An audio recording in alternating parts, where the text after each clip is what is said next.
Good morning विद्यार्थियों और मेरे प्रिय साथियों और साथ में सभी गार्जियनगण जिन लोगों के बच्चे मैट्रिक पास कर चुके हैं और इंटरमीडिएट में एडमिशन लेना चाहते हैं। और एडमिशन लेने के लिए आप सभी को पता है कि ऑनलाइन आवेदन शुरू हो चुका है, जिसमें कि हम इंटरमीडिएट में आवेदन लेंगे। तो आज हम जिस मुद्दे पर बात करना चाहते हैं, आज जिस टॉपिक पर हम बात करना चाहते हैं, उस टॉपिक को हमने लिखा है कि मैट्रिक के बाद 11th में नामांकन के लिए दिशा निर्देश। तो मेरे साथियों, मेरे गार्जियनगण, मेरे सभी विद्यार्थियों, सभी लोगों को मैं अपने ज्ञान, अपने जितने भी हमारे पास अनुभव है, उन सारे अनुभव के साथ मैं आप लोगों को कुछ बताना चाहता हूं, जिससे कि आप लोगों के आगे का जर्नी, आगे का पढ़ाई, आगे का जो आपका मिशन है, विज़न है, एम है, उस चीज़ के बारे में आप लोगों को कुछ सहूलियत मिलेगी, आप लोगों को कुछ जानकारी मिलेगी। सामान्यतः हम लोग आज के समय में मैट्रिक कर लेते हैं, उसके बाद इंटरमीडिएट में नामांकन लेने चले जाते हैं।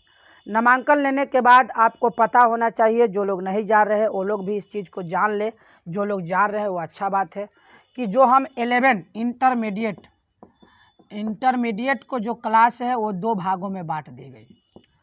11th हो गया और 12th हो गया। ये 2 क्लास में 1 ईयर का ये होता है और ये 1 ईयर का होता है। पहले इंटरमीडिएट से होता था, इंटरमीडिएट 2 साल का कोर्स था।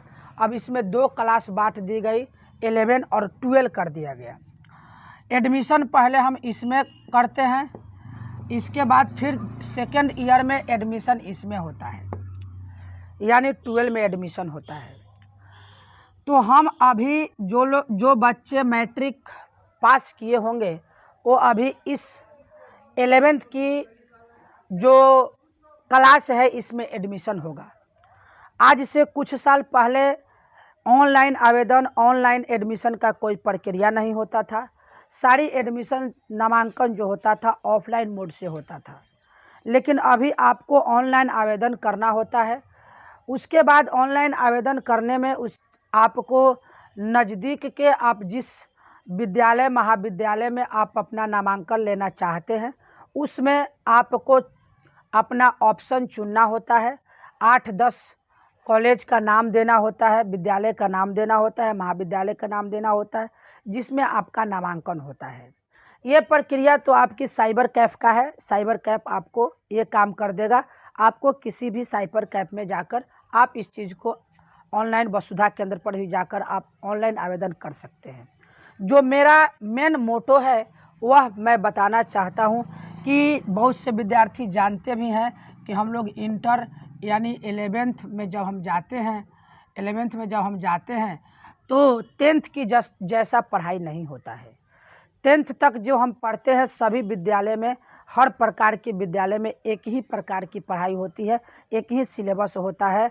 वहाँ पर मात्र एक अंतर हो जाता है कि हिंदी भाषी और उर्दू भाषी। मैट्रिक स्तर पर मात्र इतना ही होता है कि एक हिंदी भाषी विद्यार्थी होते हैं और एक उर्दू भाषी विद्यार्थी होते हैं। इसमें क्या होता है कि हिंदी भाषी जो विद्यार्थी होते हैं उनका लैंग्वेज 1 जो होता है वह हिंदी होता है और लैंग्वेज 2 जो होता है वह संस्कृत होता है। और उर्दू भाषी जो विद्यार्थी होते हैं, उर्दू भाषी के लिए लैंग्वेज 1 जो होता है वह उर्दू होता है और लैंग्वेज 2 जो होता है वह हिंदी होता है। आपको पता होगा कि हिंदी इसमें कम क्लास, नीचे क्लास का, 2 क्लास नीचे का, यानी 10th में 8 का क्लास का हिंदी पढ़ा जाता है। तो ये थोड़ा सा अंतर होता है, बारीकी थोड़ा सा अंतर है। लेकिन जैसे आप 11th में एडमिशन लेना चाहते हैं तो वहाँ पर इन सब चीज़ों से बहुत अलग थलग वहाँ पर एडमिशन होता है और अलग थलग पढ़ाई होती है। वहाँ पे अब आपको अपना क्षेत्र चुनना है कि in which area do you want to study, आप किस एरिया में, किस क्षेत्र में स्टडी करना चाहते हैं। तो हमारे बिहार विद्यालय परीक्षा समिति में जो एकेडमिक पढ़ाई होता है, जो हमारे विद्यालय महाविद्यालय में पढ़ाई होती है, वो एकेडमिक यानी कि हमारा जो स्कूल की पढ़ाई होती है उसको 3 भागों में बांट दिया गया है। एक हो गया साइंस,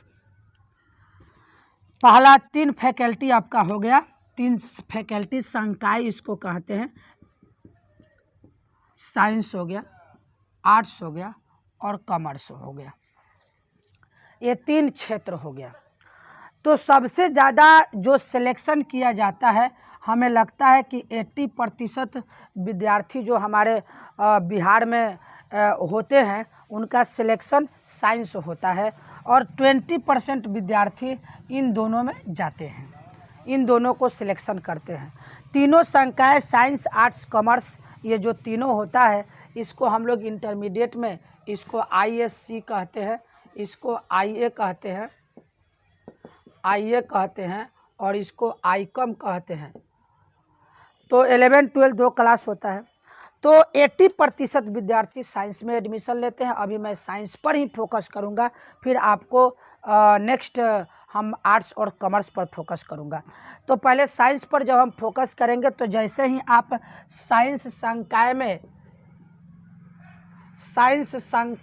साइंस फैकल्टी में जो आप एडमिशन लेना चाहेंगे तो वहाँ पर भी एक बहुत ही मार्केबल बात होता है, जिससे 2 पार्ट हो जाता है। एक जैसे इसमें आपको physics, chemistry, bio, math, Hindi, English, ये इतनी सब्जेक्ट का आपको अध्ययन कर सकते हैं, जिसमें फिजिक्स केमिस्ट्री कंपलसरी है, आपको लेना ही लेना है। अब यहाँ बच जाता है ऑप्शन 1 बायो और ऑप्शन 2 मैथ बच जाता है। तो और हिंदी अंग्रेजी जो ये लैंग्वेज जो है, इस पर भी हम बात करेंगे। पहले जो हमारा science subject physics chemistry math bio है उसके बारे में थोड़ा हम बात कर देते हैं और उसकी सुविधा, उसकी फ्यूचर, उसका आगे का सिस्टम, सब चीज़ आपको मैं बताता हूँ अपने अनुभव के आधार पर।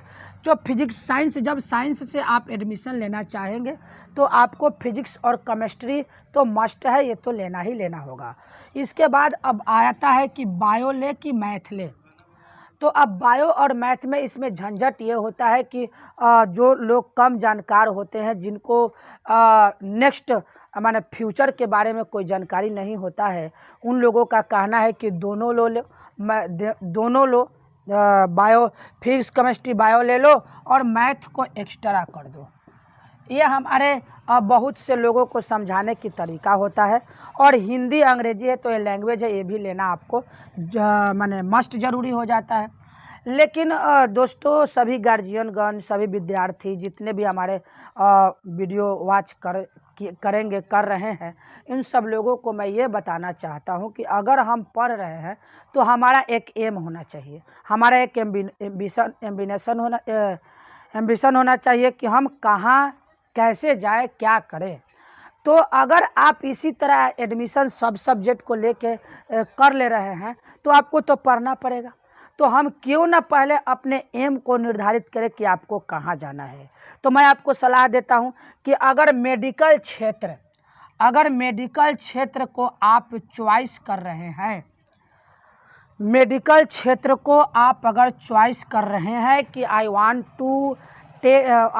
To take future in medicine या मेडिकल एरिया, तो अपना अगर लेना चाहते हैं मेडिकल क्षेत्र में, अगर आप अपना करियर लेना चाहते हैं तो आप फिजिक्स केमिस्ट्री के साथ बायो ले लें। और चूँकि मैथ एक कॉमन सब्जेक्ट है, फिजिक्स को समझने के लिए, कुछ केमिस्ट्री को समझने के लिए आपको मैथमेटिक्स की ज़रूरत पड़ती है और बहुत ज़रूरी पड़ती है। अगर इंटरमीडिएट की मैथमेटिक्स आप नहीं पढ़े हैं तो आपको फिजिक्स में बहुत से फार्मूला का डेराइवेशन होता है, फिजिक्स में बहुत सा ऐसा टॉपिक होता है जिसको आप बिना कैलकुलस की मदद से आप नहीं पढ़ सकते हैं। अगर फिजिक्स का कोई टीचर ब्रीफली आपको उसका नॉलेज देते भी हैं तो आपको उनसे काम चलेगा, लेकिन उसकी डीपली नॉलेज नहीं हो पाएगा। तो आप बायो ले और एक्स्ट्रा में मैथ करें, ताकि मैथ एक्स्ट्रा में रहेगा तो आप पढ़ेंगे।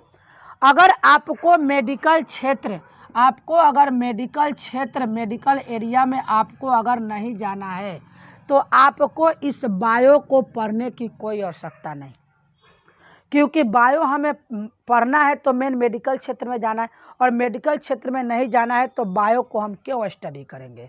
क्योंकि बायो नहीं पढ़ेंगे तो आप फिजिक्स, केमिस्ट्री, मैथ, इन तीनों को जब पढ़ेंगे, फिजिक्स पढ़ेंगे, केमिस्ट्री पढ़ेंगे, मैथ पढ़ेंगे, तो आपको क्या होगा, आप बायो के टेंशन से मुक्त रहेंगे। ओनली 3 ही सब्जेक्ट पढ़ेंगे तो आपका स्टडी का जो टाइम है वो बचेगा, और बच करके आपको मैथ पढ़ लेंगे, फिजिक्स का काम आपका हो जाएगा, केमिस्ट्री का काम हो जाएगा, आपको किसी प्रकार का दिक्कत नहीं होगा। यहाँ पर जो लैंग्वेज सब्जेक्ट है वह हिंदी और अंग्रेजी है, तो अगर उर्दू भाषी विद्यार्थी चाहे तो यहाँ पर उर्दू भी पढ़ सकते हैं और इंग्लिश पढ़ सकते हैं। और एक और सिस्टम होता है कि हिंदी को 2 पार्ट में बांट दीजिए, हिंदी 50 नंबर का पढ़ लीजिए और इंग्लिश 50 नंबर का हिंदी 50 नंबर का पढ़ लीजिए और उर्दू 50 नंबर का पढ़ लीजिए। तो ये ऑप्शन होता है, ये आपको आपके मतलब व्यू के अनुसार आप ले सकते हैं। लेकिन साइंस में जब आप अध्ययन करना चाहते हैं तो आप इन चीज़ का बहुत ज़्यादा मार्क कीजिए कि कोई कह देता है कि बायो ले लीजिए, एक्स्ट्रा में मैथ ले लीजिए। तो अगर आपका क्षेत्र, अगर आपका सोच, अगर आपका मतलब एम जो है, आपका लक्ष्य मेडिकल क्षेत्र की तरफ जाने की नहीं है, जनरल कंपटीशन की तैयारी करना है, इंजीनियरिंग में जाना है, आपको और भी किसी क्षेत्र में कंपटीशन की तैयारी करना है, तो वहाँ आप बायो रखने की आपको कोई आवश्यकता नहीं है। वहाँ पर मैथ कॉमन सब्जेक्ट है, मैथ पढ़ेंगे तो वहाँ आपकी कंपटीशन में आपकी सवाल बनेगा, जो भी आपका होगा उससे आपको क्या कहते हैं, आपकी आगे की पढ़ाई में आपको सहूलियत मिलेगा। लेकिन अभी चूँकि नामांकन, ऑनलाइन नामांकन का प्रक्रिया जारी है, इसलिए मैं सोचा आप लोगों को बताऊं, और जितना भी आपको हमारे ज्ञान से जितना अनुभव मेरे पास था आपको बताया। फिर से अब बच जाता है इसमें कि आर्ट्स में क्या है और कॉमर्स में क्या है। तो मैं मेजॉरिटी के अनुसार ज़्यादा बच्चे साइंस को फॉलो करते हैं, तो इसलिए मैंने साइंस पर आपको बात बताया। फिर नेक्स्ट वीडियो में आपको आर्ट्स और कॉमर्स के बारे में बताऊंगा कि इसका क्या है, जिसकी चाह आज लोगों के पास बहुत कम होती है। 20 से 30% लोग जो होते हैं वह आर्ट्स और कॉमर्स को अपना स्टडी का साधन बनाते हैं। ये भी बहुत अच्छा मतलब संकाय है, जिससे पढ़कर आप अच्छा से अच्छा सर्विस को ले सकते हैं, नॉलेज ले सकते हैं। फिर हम अगले वीडियो में आपको आर्ट्स और साइंस के बारे में बताऊंगा, उसके बारे में भी बहुत जल्द ऑनलाइन आवेदन ख़त्म होने से पहले आपको उसका ज्ञान दिया जाएगा। तब तक के लिए धन्यवाद।